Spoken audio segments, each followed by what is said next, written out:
به میزانی که شما در ابهام، در دشواری‌ها، سختی‌ها و چالش‌ها دوام میارید، به همون میزان رشد میکنید.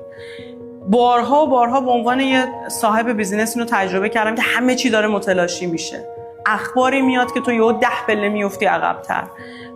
از آدمایی توی تیمت خیانت میبینی که روشون خیلی حساب کرده بودی.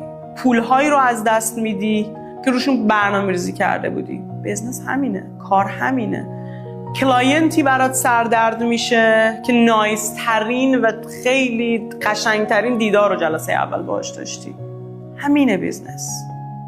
و تو باید به اندازه تاباور باشی که دووم بیاری. یعنی اونجایی که اون آدم میتونه با همه این آشفتگی ها و ابهام ها که از در و دیوار داره میریزه، از جامعه، از سیاست، از نمیدونم مسائل شخصی آدما تا مسائل شخصی خودش، همه اینا داره، از آب و هوا اصلا تو یه پلنی چیدی و سیل میاد، بارون میاد، نمیدونم، همه اینا هست تو همه بیزنس ها. اونجایی که تو دووم میاری و گیواب نمی کنی و ادامه میدی، اونجاست که تو وارد مدار آدمای متفاوت میشی.